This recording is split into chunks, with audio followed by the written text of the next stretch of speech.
নতুন প্রযুক্তি দিয়ে একটা দক্ষিণেশ্বর টু কালীঘাট একটা নতুন রুট করা, আর রাজারহাট নিউ টাউন আর সল্টলেক মিলিয়ে একটা থার্ড ট্রাম লাইন চালু করা। কেন ট্রাম হলো একদম পলিউশন ফ্রি।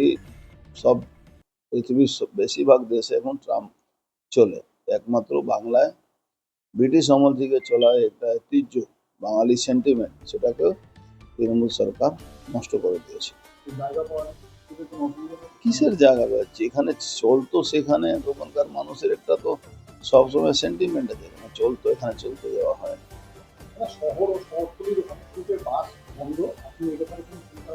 দেখুন, 400 উপরে বাস কেনার অর্ডার দেওয়া হয়েছে, 400-র উপরে বাস কন্ডেম করে গেছে, খারাপ হয়ে গেছে, আর রিপেয়ার হতে পারবে না।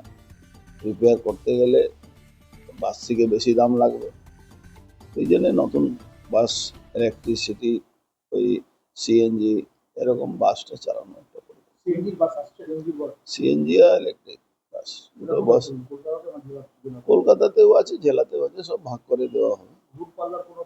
দূরপাল্লা ওই ভলভো বাস চালানো একটা বড় পরিকল্পনা চলছে, সারা বাংলা থেকে বাইরেও বাস যাবে, এর নিয়ে একটা বড় লেভেলে কাজ চলছে, খুব শীঘ্রই আপনি রাস্তায় দেখতে পাবেন।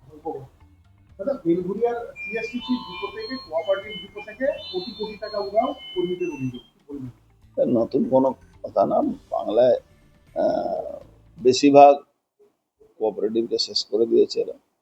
বাংলায় বেশিরভাগ ট্রেজারি ইনকোয়ারি করা দরকার আছে, আমাদের নতুন মুখ্যমন্ত্রী এর উপরে নজর দিয়েছেন। ট্রান্সপোর্ট ডিপার্টমেন্টে যতগুলো